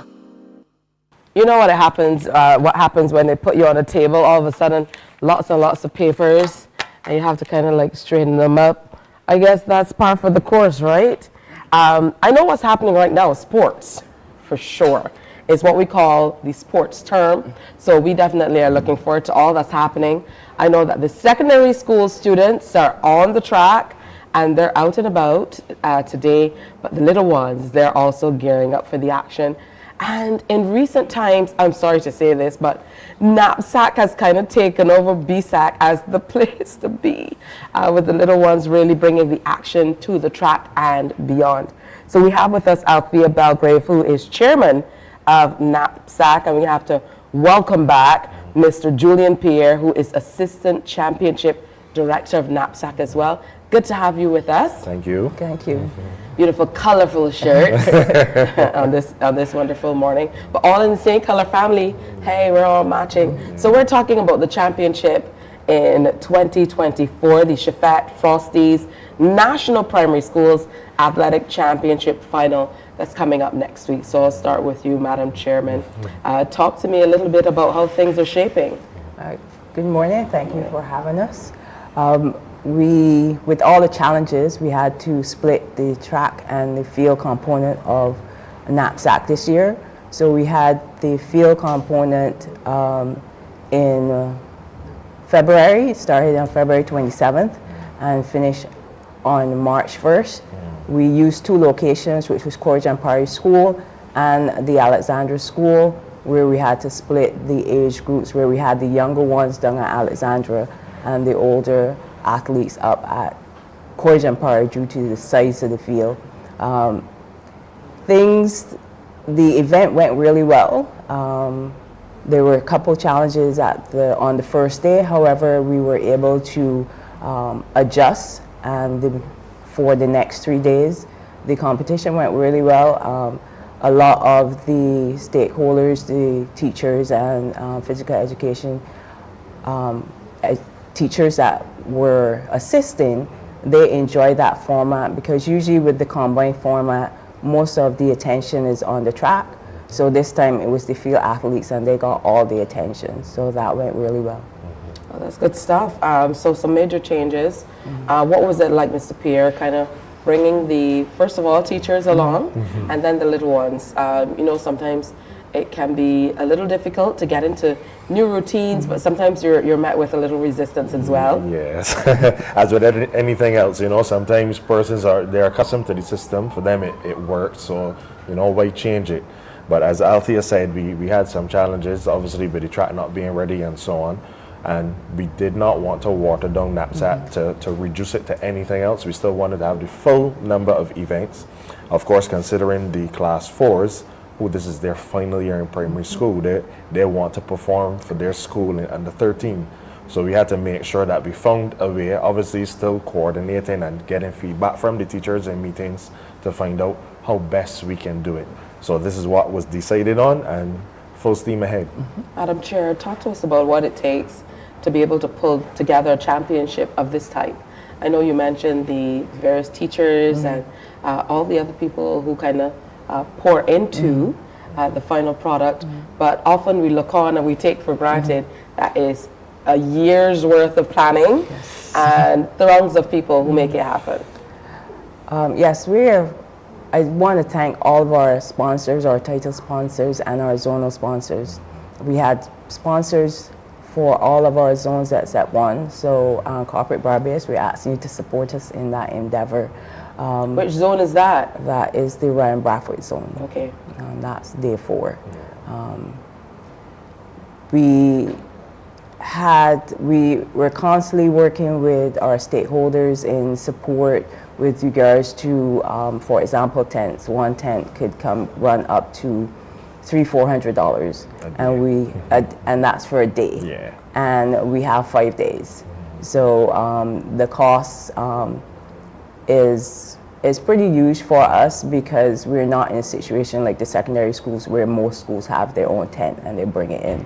So with the 80+ primary schools, both public and private, we have to provide the tentage for the athletes throughout the whole entire competition. We're fortunate with our title sponsors. We get support for our officials, and some of our zonal sponsors have assisted us with the assistant for the athletes. So we've been fortunate in that way, in that we've gotten a lot of support from both our title sponsors and our zonal sponsors to help us put this meet on. Well, that's a lot of work. Yeah. What are some of the areas that you've found the younger ones are excelling more in, or, you know, because it hasn't been the same. It feels to me like there are so many more areas that the younger ones are competing in from this early age than what we thought of before. I don't think at primary school I even knew there was a meet for primary schools. You know, but now people are so aware of it. You see the little ones coming out. Certainly in my time, there was much discussion around young athletes coming out barefooted and this, that, and the other. We've moved so far past all of that. So let's talk about some of these subtle and stark differences in the competition. Well, even for us, in terms of sponsorship and what sponsors are able to do logistically, like I think it was last year was our first year that we used a screen in the athletes village where they were able to see what is going on the track and the field, and the teachers really thanked us. They were able to still see what is going on, even those who are calculating point by point how far ahead they are and that kind of thing, you know, because logistically how Usain Bolt is set up, you're not always able to see. And for those who travel for track and field meets around the world, they know every area does not allow for you to see the track and the field based on where the check-in area is or the athletes village is, you know. But for us, putting everything together, the athletes, as you said, some of them have been barefoot. There are some persons in Corporate Barbados who sponsor schools, so they have their track kits, they have their track shoes. Some of them get soft shoes if they prefer the soft shoes. So, and more people now are into it where, you know, the children are excited about it, the parents are excited that their children are excited about it. Everybody comes together, they do their advertising, they have their social media pages, the different primary schools, they do the advertising, Napsac does its advertising as well, and everybody is just with the track and field fever, so to speak, you know, but definitely coming to this stage where we are at now, and the pride that the schools have, you know, the support that the parents put in and the general public puts in to coming out and cheering for the younger ones. Definitely they need it, because as you know, this is the foundation of track and field in Barbados. So from here it goes to CUT, it goes to Carifta, it goes to Olympics. So we are happy that we are the ones who set the trend for the foundation of the island. That's beautiful. So tell us how we can get in on the action. Of course, we're going to be airing it on TV8, thanks to our partnership with Sports.bb. But how can the average person come out and support the young athletes in Barbados? Okay. So our track championships will start on the 25th of March and go until the 28th of March. We're doubling up the zones, so each day is 2 zones, so we can get in our 8 zones. And then our finals is going to be on April 3rd, where we now bring back the finalists from the field competition. So we'll have back our regular format for Napsac. Oh, that's beautiful. And of course, tickets are available all over the place, so make sure you get out and get your tickets in the early. Don't wait for the last minute and then call up the chairman and say, listen, the tickets are... We know how it goes. Yeah? So thank you for coming in, and thank you, of course, for sharing with us. If we had a little more time, I would have shared a joke with you. My crew here, they love for me to tell jokes, and so, I mean, come on, what the heck? Why did the track coach carry a ladder to the race? Ladder. Why? Yeah? Because he heard the competition was going to be stiff. That was a good joke, right, fellas? Come on. I have no support here. Okay, we're going to take a break. Thanks for coming in. Stay with us. Morning, morning, morning. Good morning. Good morning to you.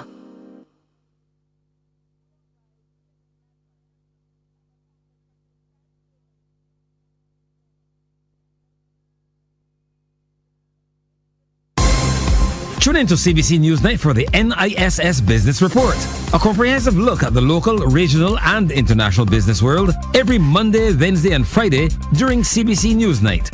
Brought to you by the National Insurance and Social Security Service. More than a contribution, it's your lifeline. Every night, we bring you a complete look at the weather forecast, because keeping you safe and informed is our top priority. The CBC Weather Report, brought to you by Ace H&B Hardware, the helpful hardware. From the beautiful shores of the gem of the Caribbean, Barbados, home of the amazing Harrison's Cave, the tantalizing Oystins Bay Garden, our historic garrison, the indigenous road tennis, and the friendliest people in the world.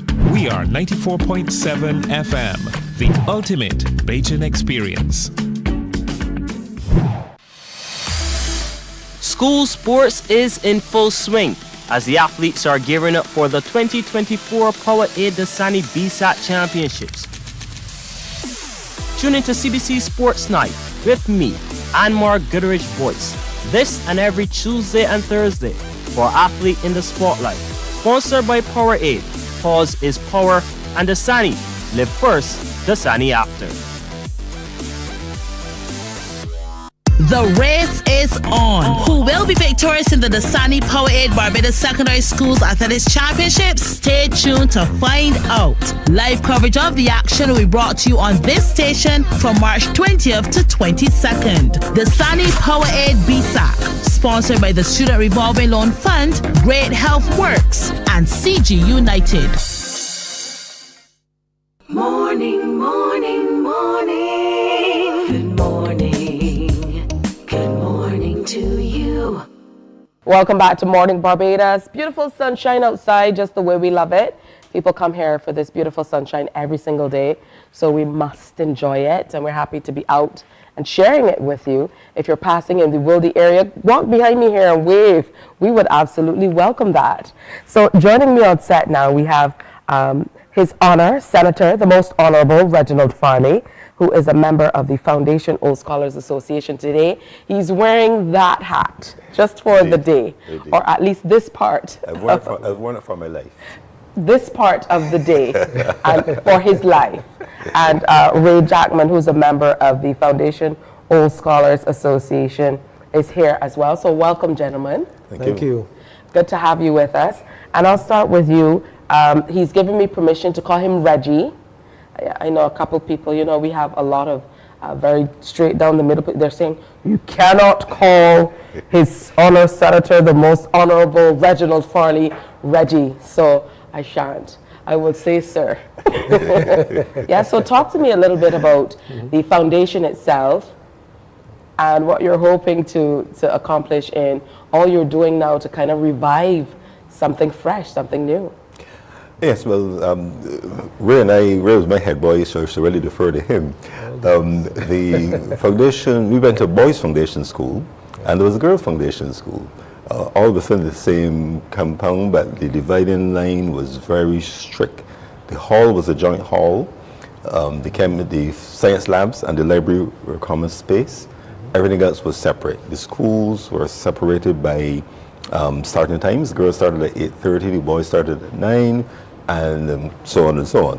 However, they were amalgamated in 1978, 79, and therefore there's now one association. That was active for many years. In the last few years, not quite so active. We're trying to spur more activity into the Old Scholars Association so that we can, in a structured way, continue to give support to what is now the Christchurch Foundation School.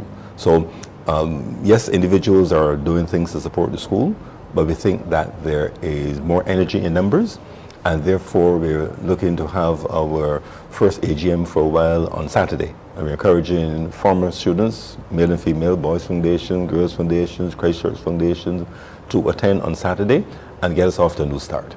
Oh, that's beautiful. So again, Saturday is the AGM. Correct. That's coming up. So let's talk a little bit more about what we can expect then and why you want even greater numbers to attend. Oh, absolutely. So on Saturday, the AGM will commence at 6. And we'll have a feature address by Sir Richard Cheltenham. He's one of our very distinguished old scholars as well. He will do a feature address, and then we will move into the actual annual general meeting itself, properly in terms of nominations and elections. But prior to that, we want to invite the members, existing and new members, to come early, like 5 o'clock, so that we can actually go through the process of registration and paying of subscriptions and so on, because those activities, especially AGM-related activities like nominations and elections, are for members in good standing, which means that you need to have to pay your subs up front. And one of the things I want to say is that we have, with the help of the subcommittee that was put together to ensure we could get to this end, which was headed by Maureen Holder. That committee has done a lot of work in terms of reaching out to the existing old scholars and to potentially new members of the old scholars as well. They've done a lot of work to reach out and also to even try to head count so that we could make sure we have very good candidates for the executive positions that will be contested. And I want to say as well too that we're probably one of the first associations that have put that process online. So members can actually register now online. So we've digitized the process, and this is with the help of Professor Devenish. He had actually set up our whole registration process on Google Docs, so that you can stay from home and you can actually go in and complete in a matter of a minute your full details and everything. All right, so that's wonderful stuff. You definitely are staying ahead of the times. The school has a rich history that dates back to the 1800s, and I'm sure that you guys have your fond memories. Senator Farley is adamant about saying, I've always worn this hat. I can see you saying that with much pride. But generally, you know, what do you have to say to people who mightn't have connected with the Old Scholars Association through the years in the way that you'd like? I heard you talking, Mr. Jackman, about a head count, getting people in. I myself have an old foundation scholar who shares an office with me from time to time. I think her name is Derry Bowen. So if we can get her to head out too, and a few others who might not be as active, what will you say to them? Well, I would remind them that institutions are important. When we have events, yes, Old Scholars turn up, but how do you get an event? You know, as you get old, you stick to your old cliches. And one of my cliches these days is that if you go to a Russian stew party in a backyard on a Saturday night and you have a good time, someone did the work. As simple and no frills an event as is. Yes. Mornin Barbados, for us to be here chatting, someone is doing the work. Yes. And it is important, therefore, for us, if we want to be in a position to help the school, to put a structure in place to do the work. So yes, that may not be a vast number of persons, but it's important that they're representative. For example, I left school in 1978. There are students who were not born then, and there's several others who are still around who left school in the 60s. Yes. So across those many decades, there are diverse interests, diverse capabilities, and the association will put in place programs to address the interests and needs of all of them. But this is really the linchpin. So I really want to urge all students, from those who are very long in the tooth like myself, those who are by children's age group or even younger, to really get involved to make sure that they're able to give the current crop of foundation students the benefit of our vast experience, commit some resources to the school, and ensure that 200 years from now, someone could sit in this chair of Mornin Barbados and speak of what we in our time did to help the current generation of students. All right, I want to thank you for coming in and sharing with us. And I most certainly hope that you will come back and talk to us about how Mornin Barbados has been able to bolster how the community of past students view the association and come out to support on Saturday, 6 o'clock for the AGM, so that you can have great people to move the foundation forward in every respect. So thank you both for coming in. Thank you very much. We're built on a sure foundation of knowledge, truth, and right. A life from our school, the boys' school song. Yes. That's beautiful. Hey, we're going to take a break. When we come back, we're telling you about a very interesting upcoming event. Sharita Odell will be in. That's next. Morning, morning, morning. Good morning. Good morning to you.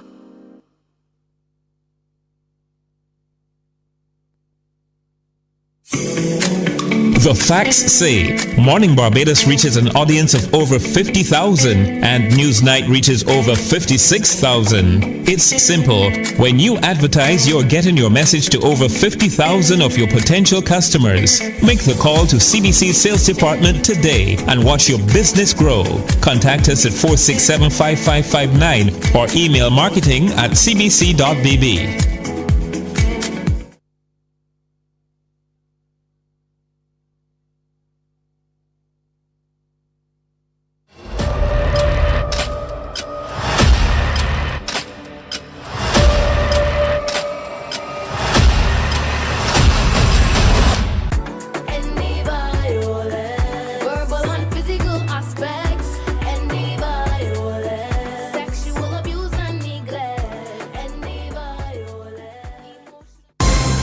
Tune into CBC Newsnight for the NISS Business Report, a comprehensive look at the local, regional. Morning, morning, morning. Good morning.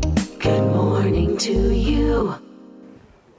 On Sunday, March 24th at the Hilton Barbados Resort, there's going to be something very exciting that you absolutely must be a part of it. And we have to welcome executive producer of The Climb 2024, Sharita Odell. Back to Mornin Barbados. I have to say welcome back. I mean, like, you're a part of the family. I know, it's good to be here. Good to be here. I am excited about this event. It's the motivational event for entrepreneurs. And we first held it in 2022. It was a sold out affair, and that was at the height of COVID. So I'm glad to bring it back. It is for anyone who calls themselves the boss.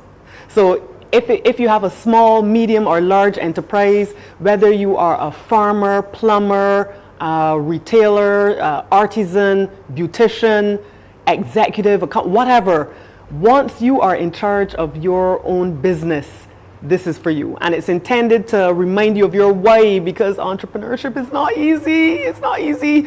And is meant to have a sense of community, so that when you come out, you remind yourself, I got this. I got this. Look at all these people, you know, fighting the good fight like me. I can do this. And a lot of the times, I think people, as they're struggling through challenging times, they don't remember that there are other people who have been there, who have done that, and who kind of have a path that you can follow. Talk to us about all of the presenters who are going to be sharing at this amazing event. All right, so I'm going to be one of your main speakers.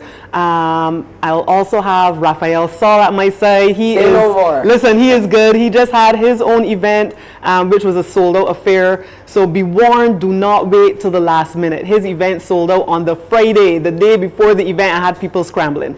Because you know we Bajans like last minute ticket buy-in. So I'm warning y'all. We also have our in-flight conversations. It must be said that this is being done in the form of a virtual flight.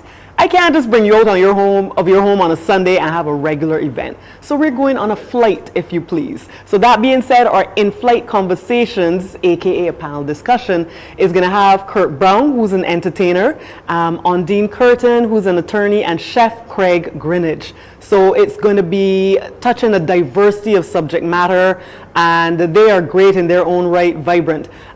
We have, in terms of our guest artists, I have to give you entertainment. So we have Adrian Green, we have Nikita, if you please, the songbird, have to have her voice, and we're going to be rounding it out with John Yard. Gotta have you going home with some inspiration. So it's going to be a fully packed affair. You come in, you're getting your knowledge. You're also going to have a networking event and some games to play where you can win prizes. So you get to mingle, but more importantly, you are going home on a high, saying to yourself, let me keep going, I've made it this far. Absolutely, that's good stuff. That's very, very important. And a lot of the names that you called are people who've colored outside of the lines. Yes. And that's important to stay relevant and to continue specifically as an entrepreneur in a small environment. So when you talk about, you know, Kurt Brown, he's an entertainer, yes, but he's never so done much more. Way. So there's lots to share, even with the panel discussion. Yes. And I love then that you have the feedback as well in the networking sessions. Yes. This seems like absolutely what's needed right now. Oh yeah, I mean, you're in an environment that's dynamic, that's forever changing, but more importantly, you need to keep yourself reinvented and re-energized. So that is the whole purpose of the event. And also to build a community. We can feed one another within our circle. We forget that so often we are hustling and pushing, trying to get a customer base. But what happens when you butt up with 200 other entrepreneurs that are willing and ready to support you? So that is the idea as well, that you are exposed to a whole new family that are going to be looking out for you also. That's beautiful. This ecosystem that we call entrepreneurship, or the entrepreneurs network, not the formal thing, but the entrepreneurs network in Barbados, could use far more engagement. So this is a good place to start. Tell us a little bit about how we can get in on the action. And as you mentioned, don't wait till the last minute. Do not listen. I am pleading. I implore you, do not wait till the last minute and then be scrambling, calling me, begging for what's left over. There may be nothing left over. Tickets are available in 3 tiers. So you can be in the economy classic section, where you will have your theater style seating, your snack bite delights and so forth.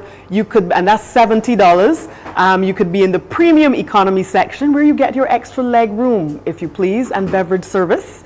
That's $85. Or you can scale up and treat yourself to first class, upper class, and you will have the opportunity to get your wine service, your cold towel treatment, and your canapes. And you will get to sit at cabaret style tables at the front of the stage. And tickets are available online at Ticket Links with a Z at the end, ticketlinks.com, or you can get them from Saul Warings or Design Central, which is on Hink Street, the same road as Immigration. So remember, it's going to be at the Hilton, March 24th, Sunday, starting at 4:30 on the dot. Remember, this virtual flight is leaving on time. We're not playing around. So I suggest that you get there to check in at our ticket counter, get your tickets, and enter our departure lounge, where there'll also be a number of shops to support the entrepreneurs before you enter the main cabin. Well, that's absolutely beautiful. So don't forget, Sunday, March 24th at the Hilton Barbados Resort, an adventurous virtual flight. I love that. Departing at 4:30 sharp, not Beijing time. And they're inviting you to come out. Sharita will be there, Raphael, Saul, some very engaging panelists in Kurt Brown, Attorney Ondine Curtin, Chef Craig Greenwich, and then your in-flight entertainment, Nikita, Adrian Green, John Yard, upper class $125, premium economy $85, economy classic ticket $70, and go out and get your tickets as well. Yes. I want to thank you for sharing with us. I love it. The Climb 2024, how high can you go? How high can you go? Oh, you got to be in the room. Answers, yeah. Thank you again, and make sure you get out and be a part of this event. Hey, coming up, we're going to wrap today's show by telling you all about World Poetry Day. Stay with us. Morning, morning, morning. Good morning. Good morning to you. And international business world every Monday, Wednesday, and Friday during CBC News Night. Brought to you by the National Insurance and Social Security Service. More than a contribution, it's your lifeline. Every night, we bring you a complete look at the weather forecast because keeping you safe and informed is our top priority. The CBC Weather Report, brought to you by Ace H&B Hardware, the helpful hardware. From the beautiful shores of the gem of the Caribbean, Barbados, home of the amazing Harrison's Cave, the tantalizing Oistins Bay Garden, our historic garrison, the indigenous road tennis, and the friendly... Morning, morning, morning. Good morning. Good morning to you. All right, it's time to wrap. So sharing some time with us very briefly this morning, Cher Antoinette is here, and Theo the Poet Greenwich. We've had you here before, so I'm going to jump straight to Cher Antoinette. You're a forensic scientist, visual artist, and of course, writer as well. And you guys are a part of the poetry event celebrating tomorrow, which is the big event. So talk to me about what we can expect. Yeah, well, tomorrow is World Poetry Day, and we at Poetry Barbados, we decided that this would be a good time. It would be a very good day for us to be able to have our second show. And we are showcasing one of the best rappers, spoken word freestylers on the island, and that is Sunrock. He's the headliner for the show, but we also have a lot of other brilliant artists, some young ones. Dio is coming back, some older ones. I'll be there, you know, and it is going to be a very eclectic mix of talent. We do have a lot of poets, yes. We also have singers. We have a little bit of drama, a dramatist in there. Mishwan will be doing a skit for us. And we are hoping that the audience would come out early, get their gates open at 7:30. It's at Cricket Legends. We are very pleased now that they're one of our title sponsors, and Cricket Legends is our home base. So we're really feeling really good about that. And the very first show we had, it was a sellout. I mean, we had over 200 people in the space that probably never saw 200 people in that one space before. And now we know that we're going to have a lot more. We're asking everybody to come out and check our Instagram page. It's poetry at poetrybarbados.com. At Poetry Barbados for Instagram. But once you type in poetry, Poetree, as it's written on our shirts, Barbados, you're going to find us wherever we are on social media. And yeah, it's a brilliant thing. All right, good stuff. So for you, Dio the Poet, you were a big hit on the first night, so I've been told. So So I'm sure you're looking forward to, you know, bringing it in an even greater way coming up tomorrow night. Yes, please. Yes, please. Tomorrow night, I'll be taking a secondary role to San Rock, which is great. San Rock has been my inspiration. Rubita has been my inspiration through my entire journey. Of course, then my Adrian Green. And it's going to be great because I'm going to work before him. And it's going to be great to to finish performing and then look back and go, okay, here's who's coming up next, San Rock, right? The last event was sold out, as we said before, and we knew we had to move the event to Cricket Legends because we simply couldn't hold people in the space. I believe we turned back a couple people last show also, so it's going to be very difficult if you don't get there early for sure, because it's going to be full. Well, I'm happy to say that we're celebrating World Poetry Day in this way, bringing out so many people to be a part of what you love to do. Yes, And what we'd also like to say is that we, at this particular event, we will be giving out our second Griot Award. We gave the first one to Adrian Green when we did our first performance, and this time around we are going to be giving out 2 awards. There are 2 artists that we think have made, you know, like immeasurable contributions to the poetry landscape in Barbados. We're not going to tell you who they are, so you need to come out to see who they are. And if all goes well and they do agree, we will probably be able to have some performances from them in the very, very near future. All right, beautiful stuff. World Poetry Day. Thank you for coming through, Sharon Tonette and Theo Dio the Poet Greenwich, multiple award-winning poet and, of course, visual artist, writer, etc., etc. Always good to see you. Nice to see and you too. I certainly look forward to all that tomorrow will bring the entire day. World Poetry Day and the celebrations that go along with that. So we want to thank you for joining us on today's show.